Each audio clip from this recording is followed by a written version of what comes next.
October 26, 2019, President Kenyatta's 58th birthday. Coincidentally, 2 years ago on the same day, Kenyans braved chilly weather to cast their vote to grant him a second term in office.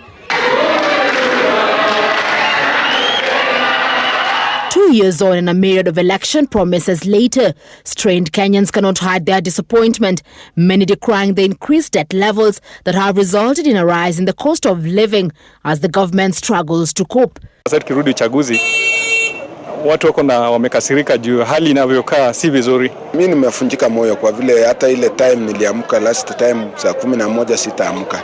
Yeye alituahidi kuwa vijana atawaandika kazi, lakini kwa sasa hatukioni, imekuwa tu ni ndoto.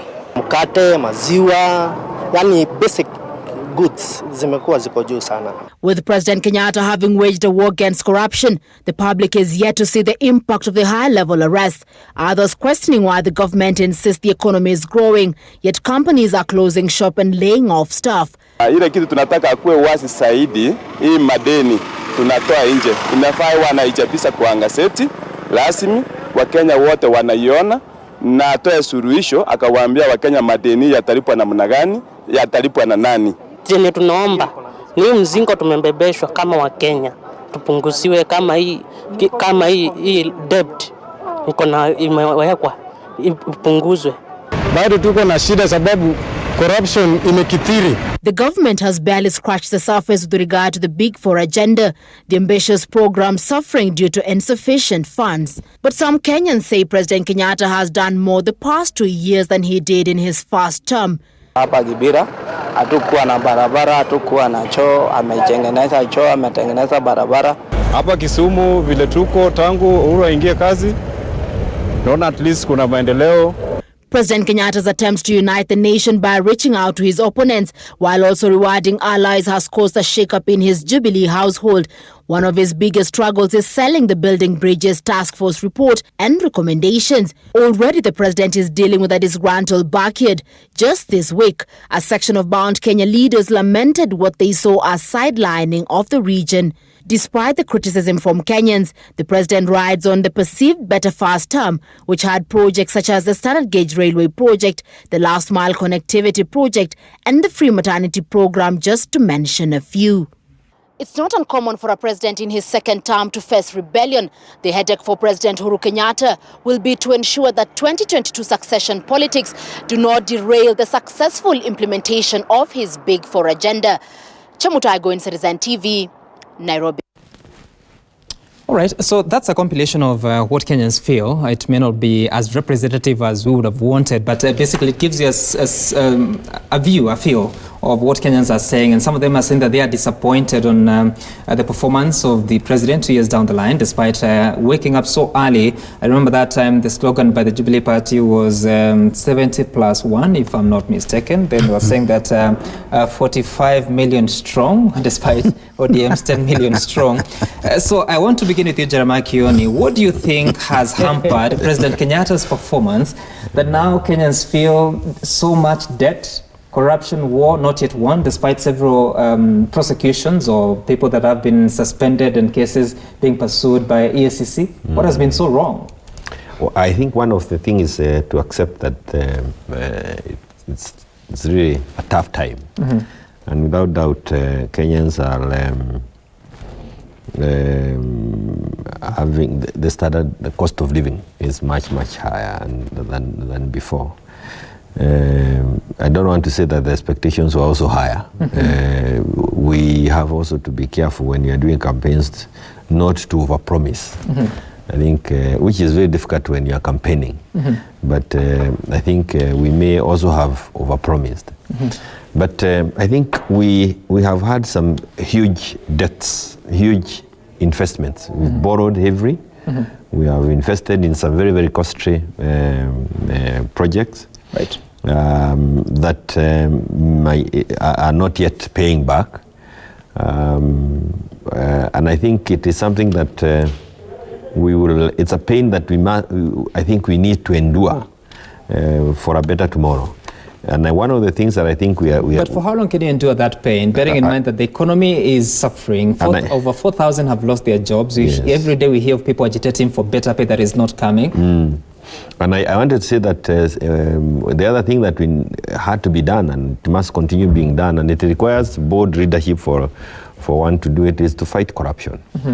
Because if we continue even growing our economy on some corrupt platforms, it will club at a given point. So one of the most bold things that I think the president has done, this government has done, is to take on corruption with a better zeal than before. And I remember some businessmen who visited me in my office when this was going on. Of course, they were looking for some perhaps intervention, but they were also owning up and saying they have been running their businesses and supported by money that was coming not completely from the correct channels, but we had an economy that was thriving on corrupt resources. Right. And that seems to have been crossed, and we have now to do our things differently. But I think one of the things that we did in Parliament the other day was to allow the government to do some more borrowing. It may sound like a bad thing. Up to 9 trillion? No. The cap? The cap 9 trillion by 2024, not end of this year, by 2024. The only amount of money that I think we allowed the government to borrow this financial year is 635 billion. And the reason why we allowed this is so that the government, because we have some very expensive loans, we allow them to borrow, pay off the expensive loan, or retire the expensive loans, and perhaps have loans that are not as expensive as the ones that we are having. That will allow some more money to go back into the current economy and help in the development. I think also the other thing that has been, that we may benefit from what we did in Parliament is also remove the government from competing for the resources that are available locally, domestic borrowing. And because when the government is borrowing domestically, then we are also, we are reducing the space, we are reducing the amount of money that is available for the private sector. And it's the private sector that will grow the economy, give our young people employment and all those kind of. So there are a lot of things that are going on. I think there was a little bit of a promising that we did, but also, and this is very important for me, is that every time we have elections, the momentum that we normally have taken, we always dip. And instead of continuing to grow the economy, we at one time grew it at 7%, when during Kibaki's time. If we went to 10% by now, the difficulties that we are having perhaps will not be in that kind of a ditch. But every time we do elections, we dip. Okay. And before we take off, it takes a while. And this can be very heavy if we don't check it going forward, because we may just continue going down, and it may be difficult for us to come up like that's resilience. We cannot just bank on it every other 5 years. So there are things we need to address, and I believe that is why BBI.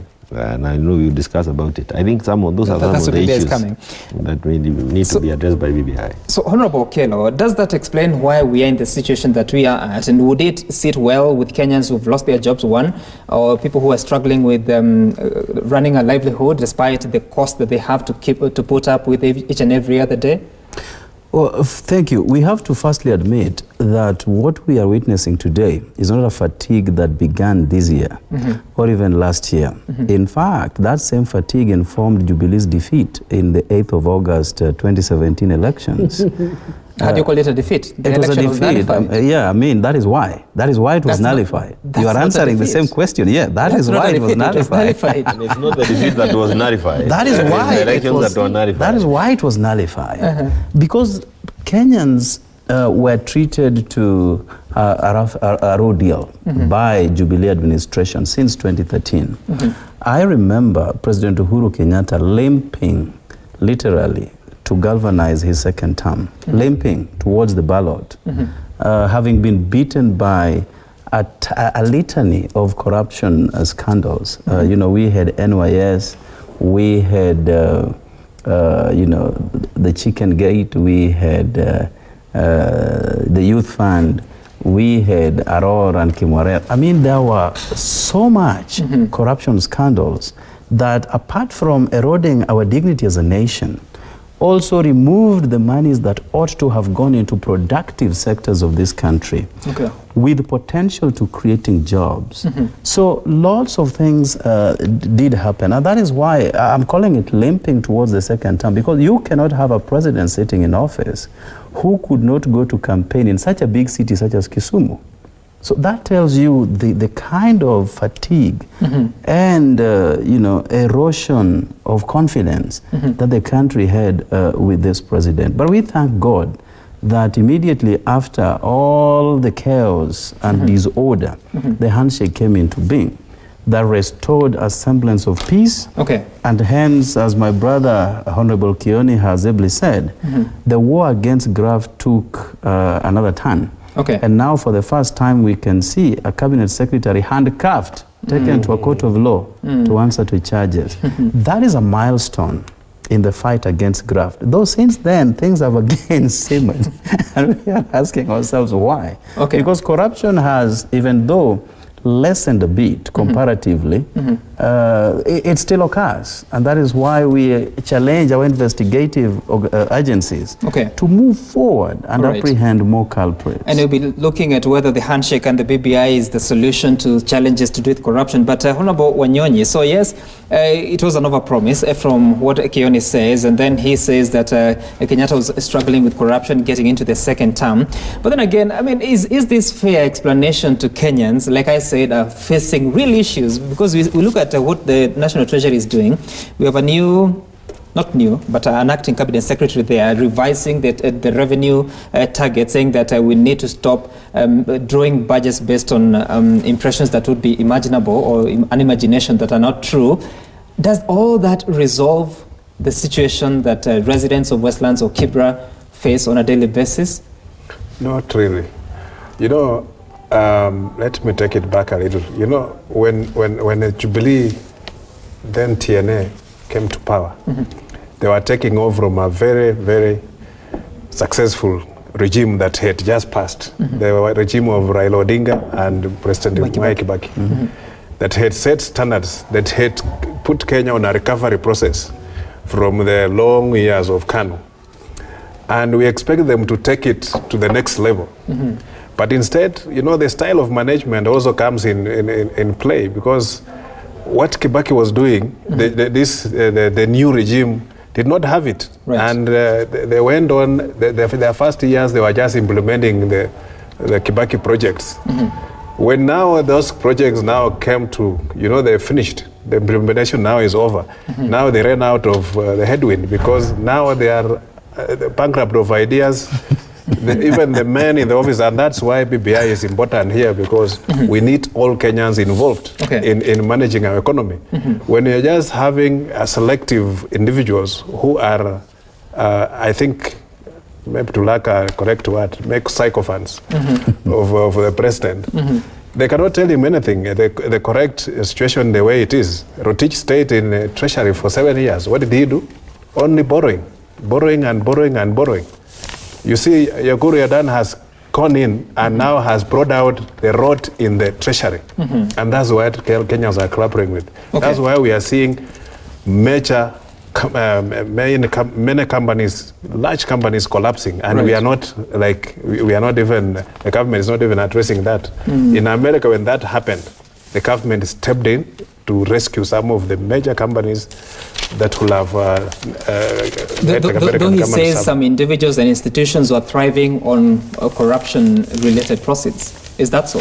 Would that be leading to the collapse that we're seeing now? The government has machinery to address all these issues. You know, when you talk about corruption and we start making it look like it is an animal that has emerged from the sky, this thing is with us, and we must always look at it.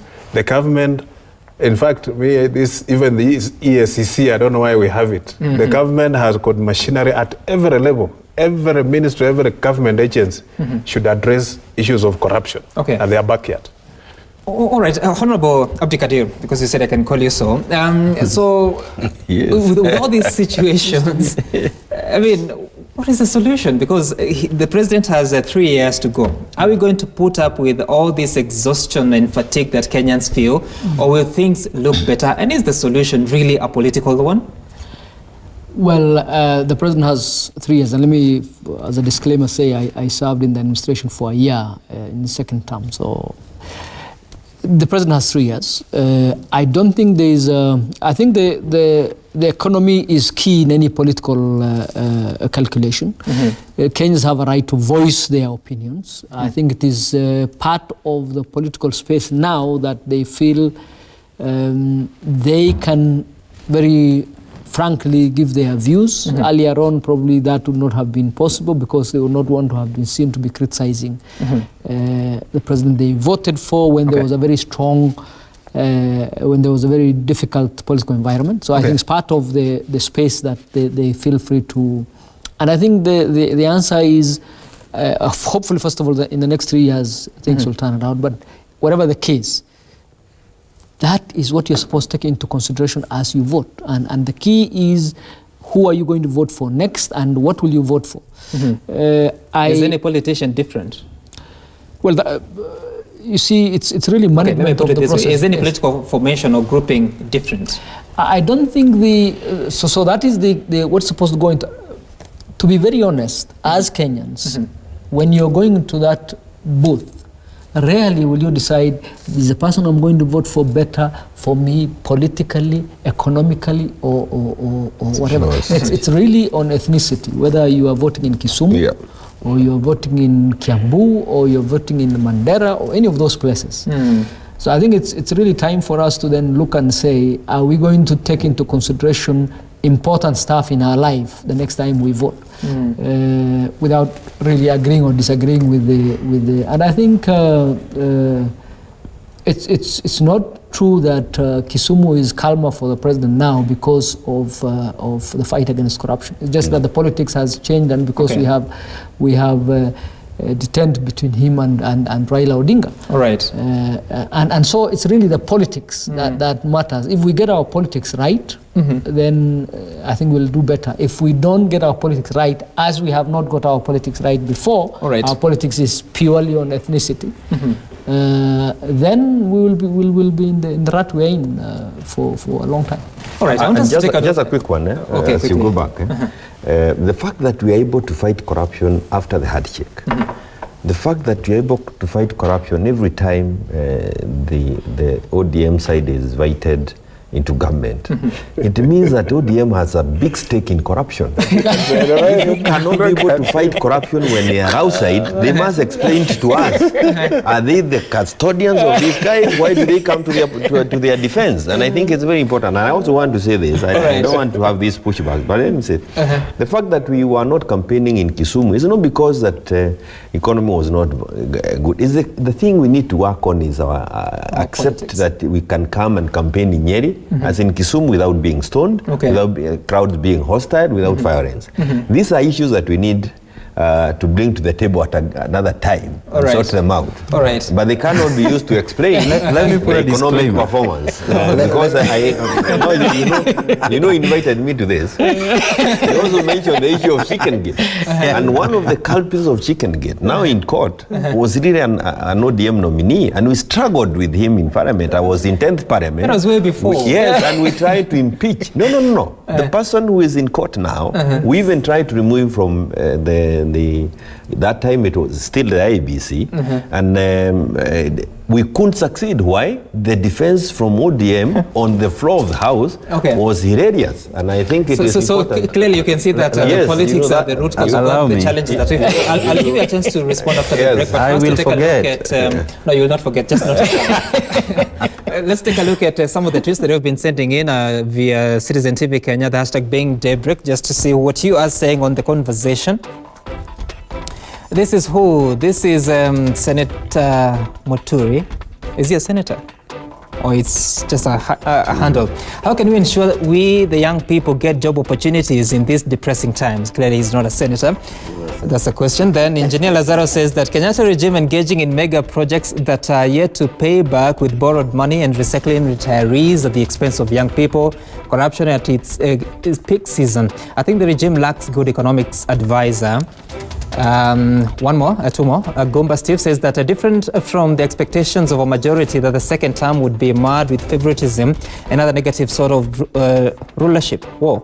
The handshake has changed everything and the term is moving on smoothly, aimed at uniting all Kenyans.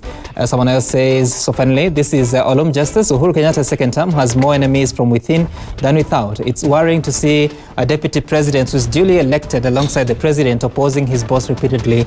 It is a bad show and Ruto's leadership credentials is a big question. I don't know how true that is. Well, we have SMSs via 22422. What are you saying?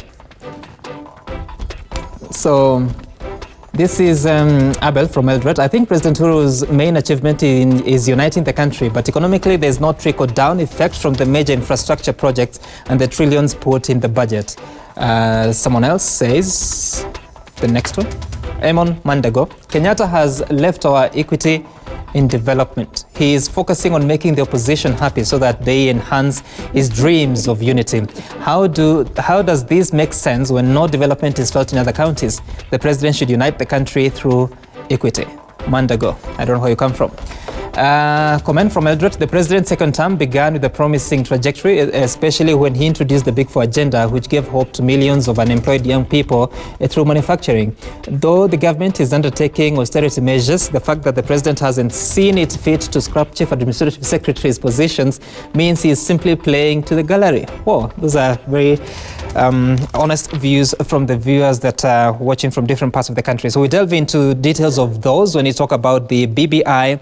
What informed the political handshake of March 9th, 2018? And are we just about to realize the vision of the 9-point agenda with the BBI report that everyone is talking about, despite not knowing what the contents are? Back in a moment.